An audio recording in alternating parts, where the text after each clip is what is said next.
everybody, was responsible and took care to make sure that they were abiding by the social distancing, the mask, the hygiene practices, and so forth. But really, we won't know. All I can tell you is, up to now, we haven't seen anything that indicates that a surge in cases. That could come with tomorrow's data, and if it does, we'll let you know. But otherwise, we don't see it. But it is critically important that people understand there's an awful lot of COVID-19 out there. It's as contagious today as it was 2 months ago. It's as deadly today as it was 2 months ago. And so we're asking people to do what we've been talking about all along. And that's how we keep cases down, in addition to the expanded testing and the contact tracing around those test results. That's going to be really critical for us going forward. Yes, ma'am. So Coach O was on Fox News this morning, and obviously this is down the line, but he said that if we can't have LSU football as we normally do, it would be devastating to the state of Louisiana. What are your thoughts on that? First of all, I'm a huge Tiger fan. It would be devastating to me. And I'm optimistic. I choose, when I think about this fall, to think of it aspirationally. And sometimes I let my hopes get in the way of what objective reasoning would indicate is the most plausible outcome. But, I want to think that we're going to have things under control, and potentially through the testing, the contact tracing, the development of more therapeutic treatments, and all sorts of things, that we'll have the ability to resume many of those activities. I doubt that they will look exactly like they looked last year, except for the scoreboard. I want the scoreboard to look exactly the same in every game. But in terms of the number of fans who go to the games and so forth, right now it's hard for me to see that. But I hope that can happen. But I share Coach Orgeron's feelings on that. It would not be good if we couldn't do that. And by the way, I really think it's critically important that we get our young people back on these college campuses too. And we know the key to doing that is you got to be safe. You got to be responsible. You got to be deliberate. And I can tell you, our higher education leaders are working nonstop to develop best practices. They're doing that, talking to the Department of Health. They're doing that, talking to counterparts across the country. So that's going to be critically important too. And by the way, I understand the two go hand in hand, because the NCAA is led by Mark Emmert, who used to be at LSU, and he's announced that if students aren't on campus, those universities are not going to be playing football. And I don't think he said football. I think he said sports. So it all goes hand in hand. And of course, the educational side of the institution, as much as I love football and baseball and everything else, the education side of the institution is obviously the reason LSU exists. And not just LSU, this is true for all of the higher education institutions in the state of Louisiana. So we need to get our young people on campus this fall, and that will include my baby, who just graduated from high school, and he'll be at LSU in the fall. Leo? I had some calls from a few friends of mine at police, fire, and EMS, and smaller municipalities around the state. They're concerned their funding's going to get cut somehow, even though they're seeing increased calls. Have you heard anything about this? The funding, I haven't. Now look, funding can be cut just because revenue is down. And that's a big problem. That's part of the CARES Act funding that we have, the $1.8 billion. And you may recall the congressional delegation sent me a letter encouraging me to abide by the intent of the legislation, which is that 45% of the share come into the state, 45% of the $1.8 billion, almost $900 million, would be reserved for local government. And so that would be available for these fire districts and the EMS as well. The issue is you can only use this to cover expenditures related directly or indirectly to COVID-19 and not to replace lost revenue. But there's a lot of expenditures, and for first responders, which would certainly fit here, the Secretary of the Treasury, Secretary Mnuchin, put out guidance that provides for a tremendous amount of flexibility. So we do hope that that's something that can be brought to bear for local government, including the EMS and the fire stations, fire departments that you just mentioned. And so we're working on that presently, trying to work through some issues with the legislature. But we do believe that that 45% should be reserved for local government. Yes, sir. Governor Jay Darden has said a few times that he doesn't think locals will be able to tap into all that $811 million. The legislature obviously wants to do something different. They want to take $200 million and give it to small businesses. Given that it doesn't seem like locals are going to be able to spend it all, why not give the $200 million to small businesses? Or do you have another vision for the money if they use it all? Well, first of all, I'll get back to what I just mentioned. When the CARES Act was passed, for states that had municipalities that I think it was 500,000 in population, they received an allocation of CARES Act funding directly to the municipality. And I think the way they were doing that is 45% of all of the funding that would go to that state would go to local government.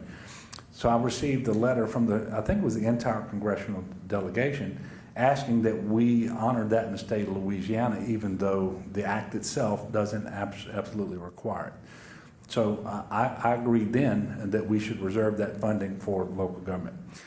It may or may not be possible for between now and the end of the year, because that's the time frame they have to do it, for local government to submit expenditures directly or indirectly related to COVID-19 with the attestations and so forth in order to draw down that full 45%. But we also know that our own Senator Kennedy, is promoting a bill in the Senate that would retroactively create even more flexibility for the funding that has already been made available so that it can replace lost revenue. If he is successful, and we have already gone through all of the CARES Act funding, then none of it will be left for local government in order to replace revenue. So that's something else that I think we have to consider. Obviously, we want to be as helpful as we can be to business, especially small business across the state of Louisiana. We do know that Congress is likely to pass more legislation. I guess you'd call it phase 4. It's at some point by the end of June, I think is what we were told today on the National Governors Association call. It looks like that's the timeline we're going to. That bill could contain the flexibility on the $1.8 billion that I just mentioned, or it could contain additional dollars for state and local governments, which could be used to replace the revenue. But in any case, I believe that we're going to be coming back, and I've shared this with the President and the Speaker, at some point in the first part of the next fiscal year to get an update on the forecast. What is the economic activity in the state like in terms of generating revenue? So what does that revenue forecast look like? Update that, but also take into consideration whatever Congress does between now and then. And then we can adjust the budget, and we can also do some other things as well. So I'm talking about a potential special session in that time period. I think that's when we ought to consider what funding source we might have available. For example, one of the things that the small business might prefer, let's say that same $200 million is available, rather than assistance to small business, to put it in the unemployment insurance trust fund, because that would lessen any likelihood or the amount of a tax increase in order to replenish that trust fund. And so there's all sorts of things that we can consider. I just don't think now is the right time to do that. And I want to abide by the spirit of the CARES Act legislation as expressed by the congressional delegation. Yes, sir. Going back to social distancing, we did see a lot of people over the weekend that weren't doing that. Yeah, say it ain't so. Yeah, what is your concern there, and what do you say to those people who just won't do it, especially when they look at the numbers and think that the drug is over? Yeah, well, we know that that's not true. I mean, so, for example, we can tell you just based on individuals who tested positive, we have at least 10,000 cases of COVID-19 in the state of Louisiana today. We know that we've got a lot more than that because, again, approximately 25% of the people who are going to get this disease are asymptomatic or mildly symptomatic. They don't know they have it. They're not going to get tested, but they are nevertheless contagious. That's one of the things that makes it very, very difficult. And so the mask is a huge part of making sure that we don't have a spike in cases again, like we saw a couple of months ago. And so I really am asking people to heed the CDC guidance on this, the Department of Health guidance on this, and of course we're doing more than ask. If you are a business owner or an employee of a business and you're coming into contact with customers, we're requiring that mask. We're strongly encouraging it for everybody else. When you leave your house and you're going to be within 6 feet of someone who is not in your immediate household, you need to have the mask on. And it's just the right thing to do. And I will tell you that I think Dr. Fauci said it best earlier today. Those who don't are asking for trouble. And those who don't are asking for trouble. And it's not something that many people are consciously asking for, but we're just, for whatever reason, some folks are not complying with that. And we need compliance. Because we all have a goal to get back to as much normalcy as possible, to open up as many businesses and have them operating at full capacity and so forth. And we hope to do this over time. But as we do that, we have to do it safely.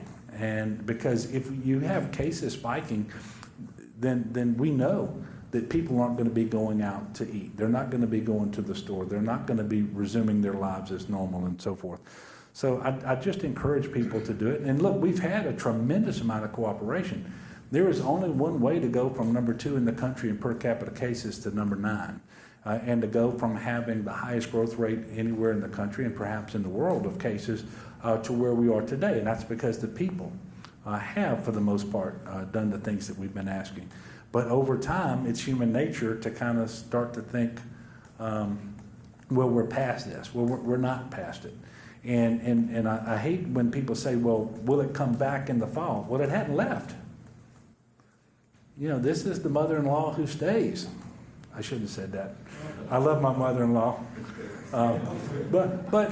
So the point is, it has never left. And so we shouldn't talk about whether it's going to come back. I mean, it's still here. And as long as it's going to be here and we don't have a vaccine, there is a new normal. And that new normal includes things like a mask.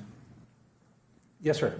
Obviously, close to that 200,000 tests administered in May, as you mentioned, the figure close to 180,000. Just a few days away. Is there any reason to think or maybe believe, since the state has done a good job to this point and is most likely going to reach that mark, to maybe in future months keep the goal at 200,000, or is there a chance or a reason to maybe bump that up? Yeah. On the federal resources. I think it will depend. First of all, the 200,000 number is a number that we gave to the federal government. We gave that number to Admiral Giroir at Health and Human Services, at the Public Health Service, and to all of the officials there as our testing plan. And it's not just a number. It is where you conduct those tests, how much of it is mobile, how much of it is responding to hotspots, how much is going into congregate settings and so forth. And so we can certainly increase it if they would resource it, and we feel a need to do that. As far as what we intend to do, I believe our goal, at least for May and June, is the 200,000. But he's had a long weekend to rest, and y'all haven't asked any questions of Dr. BU. He did appear in front of the Senate and Governmental Affairs Committee today, and we hope he will be confirmed by the Senate. I'm sure he will, because he's been doing an excellent job. But I'm going to ask him to come up and kind of walk through that, what we think that the future of testing is going to be. I can tell you the federal government's talking about a testing effort all the way through the month of December. And not to say that there won't be testing beyond that, but they are talking about resourcing state testing plans through the month of December. Come on up, Alex. Thank you. Yeah, it's a difficult question to answer definitively. We knew that first we needed to surge testing to make sure that we knew where COVID was in the state. We had done a good job. Again, we had met in April the 2% goal that the federal government has set out for states to reach. of the per capita population tested. But when we looked across the state, it was not evenly distributed. We still have parishes, 3 parishes that are below 2%, and we're working really hard to get testing into those 3 parishes and bring them so that we can say that every parish has had at least 2% tested. But then we knew above that, since we were already at 2% and hadn't reached everybody, we were going to have to double our efforts, literally, to reach those populations where we weren't seeing enough testing. We know that the African American population bears a disproportionate burden of cases and deaths related to COVID-19. So we wanted to make sure that just as we watch percent positivity across the state, we watch percent positivity within that population. And if we're seeing a high percent positivity, we don't have enough tests in those communities reaching people early enough to be able to actually control what's going on with COVID. At the same time, we've also learned a lot about the risks in congregate settings. We've learned that there's asymptomatic spread that, unlike in the general public, asymptomatic spread seems to have a real large effect within congregate settings because of that close proximity. All the things that we're trying to get the public to do to keep themselves safe, keeping distant, not spending a lot of time around people who aren't in your household, are really tough to do in those settings. So we had to surge testing into those areas. And in the near term, that's meant working really well with the National Guard, who's done an outstanding job of bringing resources to communities around the state, and I'm just grateful for the women and men of the National Guard for that work. But we don't want a system in Louisiana that relies on the National Guard being activated through December 2020 to help this. So while we've been surging into those populations, we've been doing congregate testing, the other thing we've been doing is doubling down on our longstanding partnerships with community clinics, with hospitals, with federally qualified health centers that serve those communities, but early in the epidemic were not resourced with the amount of specimen collection kits that they needed. And so we are trying to give them those kits so that they can do the specimen collection, setting up hub and spoke models where as they collect specimens, we're not asking them to process them in-house or buy expensive equipment. Instead, creating partnerships and contracts with labs in centralized locations that we can bring those to so that we can get that processed quickly. All of that infrastructure, to the governor's point, is what we want to have through December 2020. All of that is what's going to put us in a good position. So your initial question is, are we going to need to do 200,000 tests going forward? It's not clear, because if COVID numbers continue to go down, if there's less COVID in the state, if people do act as good neighbors, wash their hands, stay home, if they're sick, wear masks, if our businesses do what we're asking them to do, protect their employees by wearing masks, protect their employees by asking the public to wear masks when they come in, if all of that happens, we should see cases continue to go down.